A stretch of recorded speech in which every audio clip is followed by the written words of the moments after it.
Spoštovani predstavniki medijev, lep pozdrav, pa veseli nas, da ste se udeležili tega našega povabila.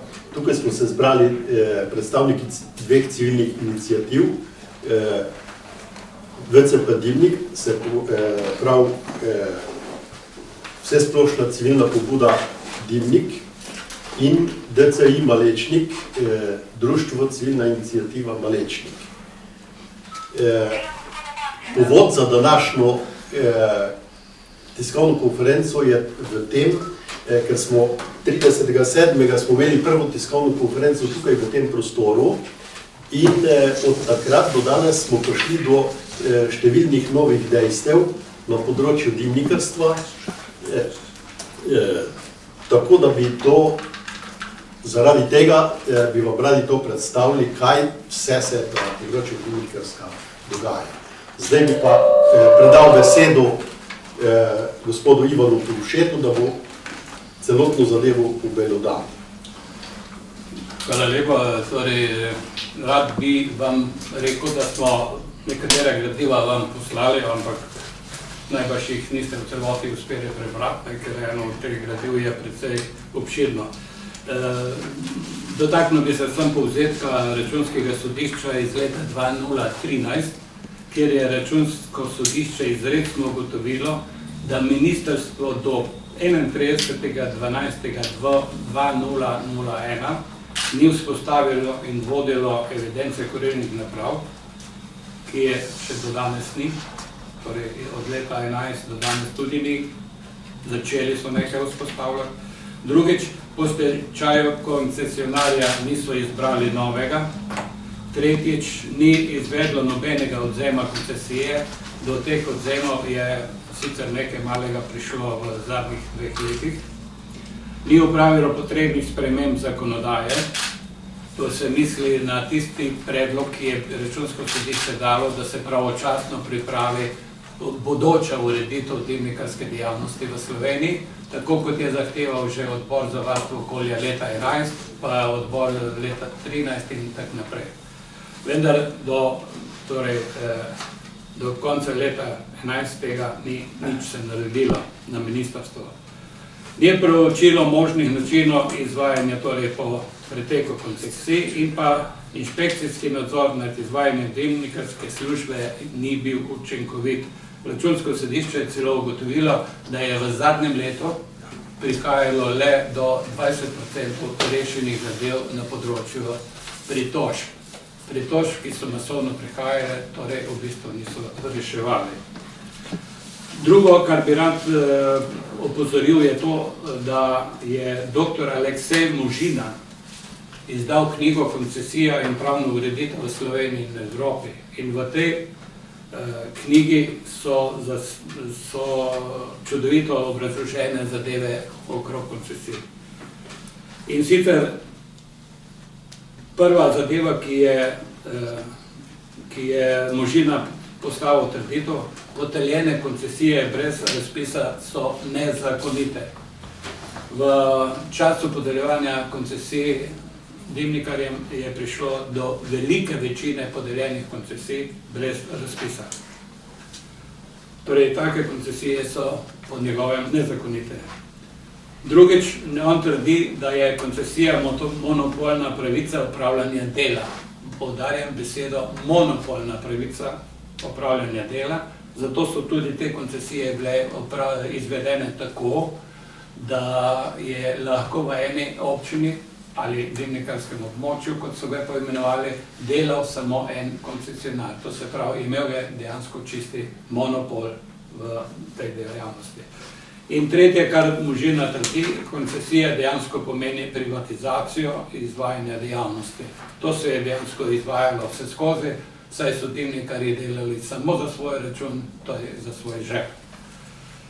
Objekti naprave za izvajanje teh koncesijskih dejavnosti, jaz bi vas upozoril na eno določilo, ki ga je Zakon o varstvu okolja iz leta 2004 uzakonil. In sicer v 148. členu, ki je v 5. točki napisano izvajanje meritev, pregledovanja in čiščenje kurilnih naprav, dimovodnih vodov in zračnikov zaradi varstva in tak naprej. Pred požarom je torej uvrščeno to področje med obvezne državne gospodarske javne službe. Vendar v istem členu, v 4. odstavku, torej točka 4, je zakon določil, da so objekti in naprave potrebne za izvajanje javnih služb iz 1. odstavka tega člena infrastruktura državnega pomena. Torej na infrastrukturi državnega pomena po tem členu, po tej točki se lahko izvajajo javne, obvezne javne gospodarske službe. Takoj se postavi človeku vprašanje, ali je res moja kurilna naprava infrastruktura državnega pomena. Torej, tu pade vsa zakonitost koncesij. Če je zahtevana infrastruktura državnega pomena, koncesije ne morejo biti podeljene na zasebni lastnini. Drugi problem. Koncesije so se izvajale tako, da so koncesionarji pošiljali na naše naslove obvestila, kdaj pridejo in kaj bojo počeli.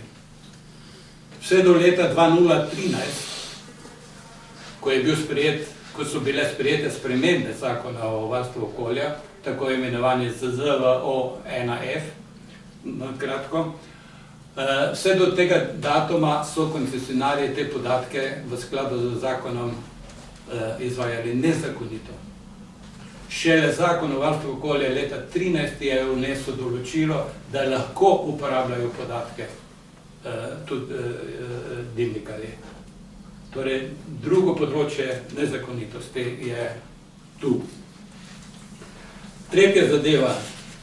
V 187. členu takratnega zakona je bilo določilo, to je 9. odstavek, ki je naložil državi, da mora pred podelitvijo koncesij doseči sporazum o prekinitvi pogodb oziroma koncesij, ki so bile sklenjene med dimnikarji in občinami. Šele potem je možno podeliti nove koncesije. Ene prekinjene sporazumne odločbe oziroma enega prekinjenega sporazuma ne boste nikjer našli v arhivu. Torej, nič ni bilo narejenega na tem, da bi se sporazumno razšli in uvedli nov sistem, ampak je država diktirala nov sistem. In v naslednji točki 10 je napisano, da v primeru, da se občina in koncesionar ali pogodbenik ne sporazumeta za prekinitev, da bo to naredilo javno pravobranilstvo. Ene tožbe ni vložilo javno pravobranilstvo za razveljavitev do tedaj veljavnih občinskih pogodb ali koncesij. Zakaj se je dejansko sprejel zakon o varstvu okolja, v katerega so vnešene dimnikarske rabote aprila leta 2004? Iztekala se je neka mandatna doba in treba je bilo skrbeti za bodoče volivce. In bodoči volivci naj bi bili tudi dimnikarji. Zato je Ropova vlada takrat sprejela zakon o varstvu okolja in v njega vnesla ta znameniti 140. člen. Zato je ta ista Ropova vlada takrat v jeseni zadnji podpis, ki ga je dala na uredbo o urejanju teh dimnikarskih storitev. Ima zelo dolgi naslov. In sicer zadnji dan, tisti dan, ko je prenehala veljavnost Ropu, je Rop podpisal uredbo. 3 dni prej je podpisal uredbo Kopač, je podpisal pravilnik o izvajanju dimnikarskih storitev Kopač. Skratka, vse je bilo naštelano tako, da bi bili zadovoljni bodoči volivci stranke, ki je takrat vladala. Sistem pa ni bil nastavljen zato, da bi izvajali kvalitetne dimnikarske storitve, ampak zato, da bi njihovi ljudje člani te vladajoče stranke imeli biznise. Lep primer tega je župan Mežice, ki je dobil koncesijo, reci in piši, v 27 občinah. Ukvarja se seveda z dimnikarsko dejavnosti in ta župan je na osnovi insajderskih, kot rečemo, informacij, torej na osnovi notranjih informacij, ker je dobro vedel, kaj se pripravlja in kaj se dela, množično sklenil pogodbe o izvajanju dimnikarskih storitev z občinami, reci in piši, 1.4. leta 2004. V času sprejemanja zakona o varstvu okolja, ki je uvedel dimnikarsko dejavnost kot koncesijsko dejavnost. Množično. Vse v bistvu njegove pogodbe so sklenjene 1.4. leta 2004. In seveda ta isti gospod je potem lahko dobil pogodbe, koncesijske pogodbe na osnovi tistega člena, ki je bil v zakonu sprejet, češ, kdor je upravljal v občini koncesijo, imel koncesijo ali pogodbo, temu lahko brez razpisa podelimo novo koncesijo na nivoju države. In tako je ta isti gospod dobil na en paket koncesij enkrat, drugi paket, torej v času, bom rekel, ministrovanja Janeza Podobnika, in drugi paket takoj, ko je nastala nova Pahorjeva vlada in je bil njegov minister za okolje Erjavec. V teh dveh paketih, če se štejemo, je res in piše 27 občin. Prosim vas, kako je to uspelo? Vse mimo razpisa dobiti koncesije. In drugi podatek, kako je mogoče, da ta koncesionar opravlja v 27 občinah dimnikarsko dejavnost, če ima na spisku 26 zaposlenih, od tega jih je menda 6 ali 7 v pisarni, to se pravi 19 recimo dimnikarjev dela na terenu v 27 občinah. Ne vem, mora poiskati odgovor, kje druge, jaz ga dejansko nimam.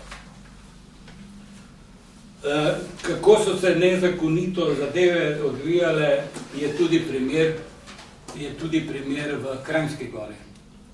Dimnikarsko podjetje, ki upravlja posel v Kranjski Gori, je uspelo vpisati v zemljiško knjigo tako imenovano slušnostno pravico, kar pomeni, da ima to podjetje, torej ta oseba tega podjetja in vsi njegovi zanamci imajo pravico izvajati dimnikarsko dejavnost v teh zgradbah, v teh objektih Kranjske Gore in to smrtno. Celo to so si izmislili, vpis služnostne pravice v zemljiško knjigo. Jaz bi vam zdaj rad samo še, ker nekateri ste izrazili, da se vam malčke mudi, rekel naslednje.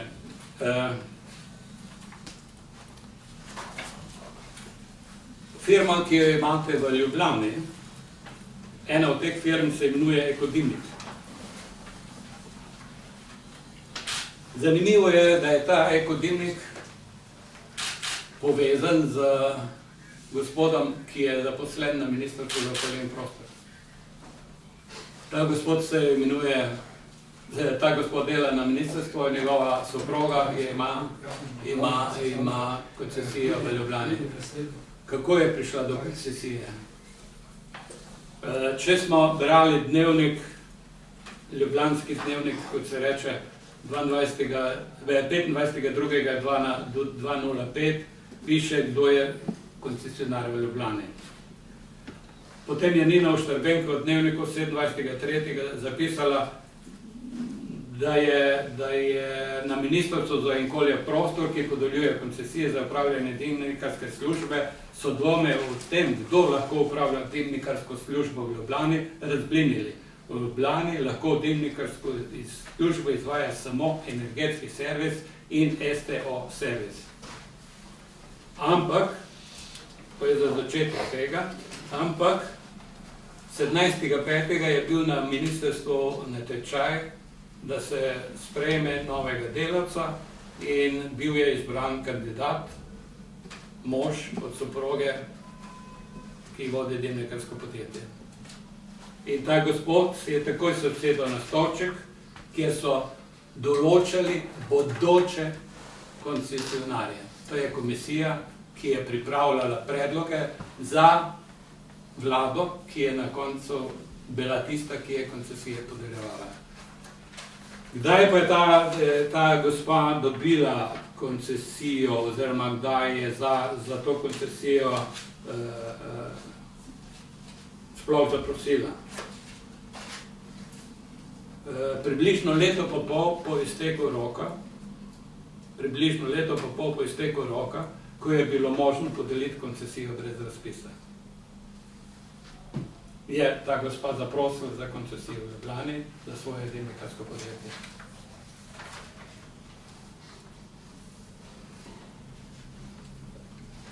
Prve koncesije za izvajanje gospodarske javne službe iz točke 5, 148. člena tega zakona se podeli brez javnega razpisa osebi, ki ima na dan uveljavitve predpisa iz 3. odstavka 185. člena tega zakona z občino sklenjeno veljavno koncesijsko pogodbo. Te pogodbe ni bilo in je kljub temu to podjetje v Ljubljani dobilo koncesijo. Imamo podjetja, ki imajo v svoji lasti, oziroma imamo podjetja, v katerih so ustanovitelji, pa lastniki občina. Recimo primer Mariborska občina, mestna občina. Mestna občina Celje je lastnik, solastnik, deležnik v dimnikarskih podjetjih. Imamo dimnikarske podjetje, v katerih je lastnik, solastnik SPIS. Zavod za, torej Slovenski državni holding je lastnik dimnikarskega podjetja. Firma Kapita in tak naprej. Kaj imajo te lastniki skupnega z dimnikarstvom? Zakaj so šli v ustanavljanje te lastniki? Iz tega, da bojo dimniki čisti, ali iz vidika, da bo profit pritekal v njihove žepe. In tu je odgovor na vse, kar se je dogajalo v času koncesij. Dimnikarje ni zanimalo čiščenje dimnikov, dimnikar je zanimala ona druga dejavnost, ki se imenuje meritve in pregledovanje kurilnih in debevodnih naprav, kajti tu je bil ta pravi biznis. Samo primer v moji občini je kurilnica, ki oskrbuje 500 stanovanj, torej večja kurilnica, in dimnikarsko podjetje, ki pride pregledovati, ali ta kurilnica deluje v redu ali ne, zaračuna za en pregled, reci in piši 1500 €. In če ima neka zgradba dimnik, pa ima še zračnike. Dimnik ni uporabljen, ker iz te kurilnice dobivajo stanovalci toploto, vendar ga vseeno gremo vsako leto pogledati ta dimnik in te zračnike in vsako leto v tej stavbi kasiramo po 500, 700, 800 ali celo več evrov za en pregled. Tak pregled traja ponavadi pol ure, recimo, da se eventualno pospne dimnikar na dimnik, spusti tisto kuglo in jo potegne ven, napiše zapisnik in adijo. Torej, še enkrat rečem, primeri občina Maribor, občina Celje in nekatere druge občine oziroma druga podjetja so dokaz, da so šla v dimnikarsko sfero iz naslova biznisa. In teh nezakonitosti je preveč, da bi lahko verjeli, da gre za dimnikarstvo. Samo še to bi rad rekel, nažalost, sistemi, ki bi morali to zadevo urediti, niso delovali. Ne sistemi pregona, ne sistemi sodstva. Toliko za enkrat. Hvala lepa.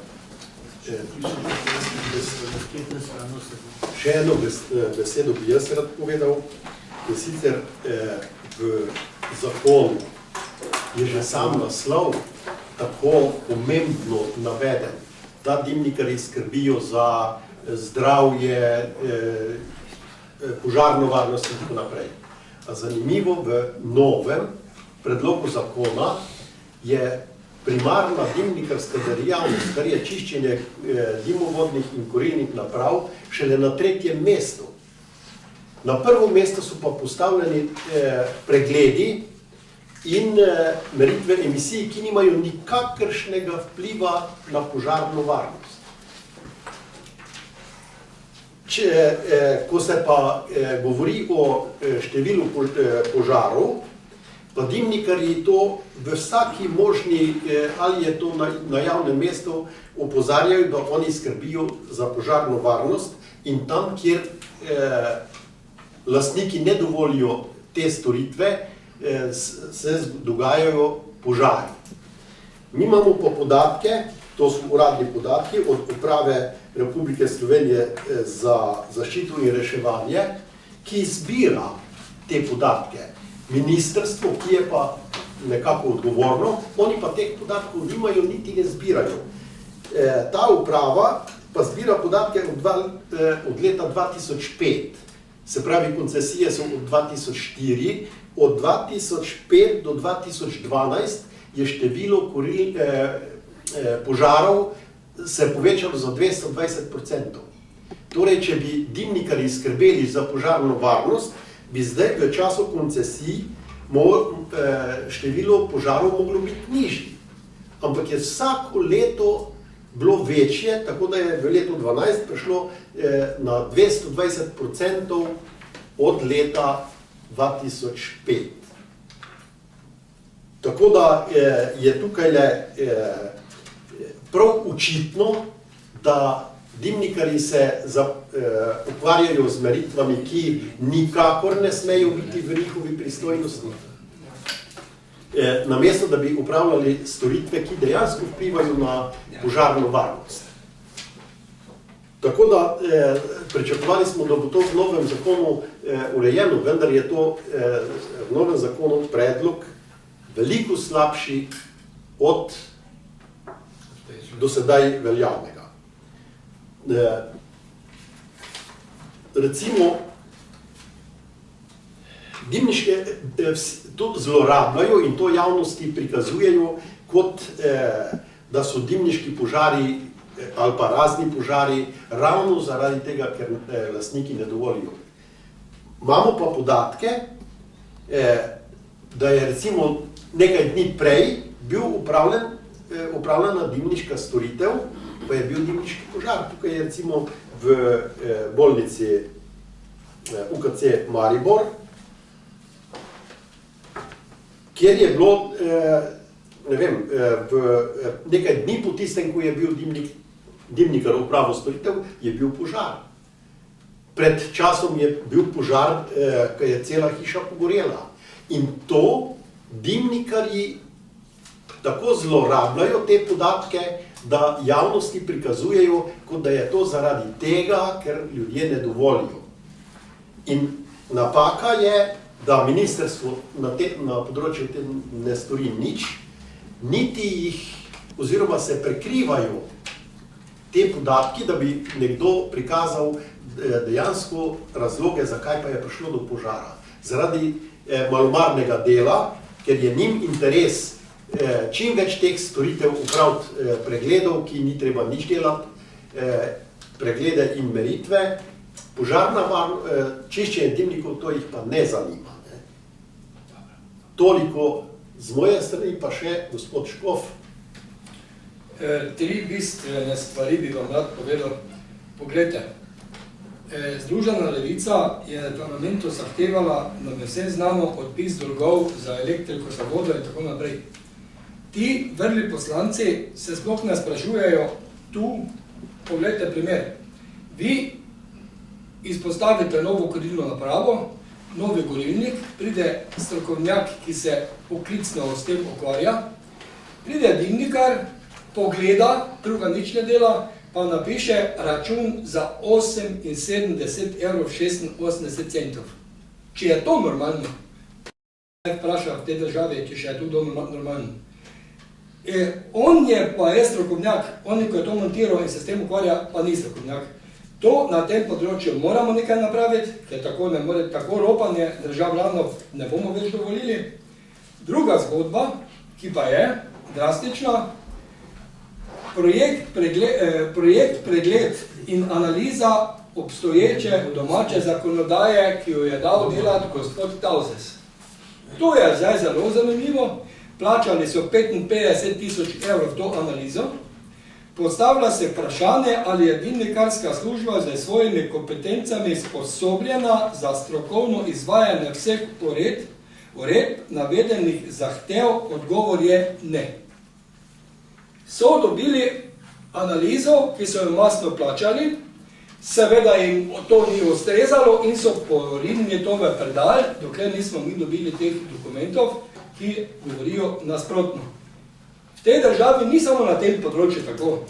Pišemo eno, delamo drugo. Zato smo pa zapredli v take države, ki pač imamo.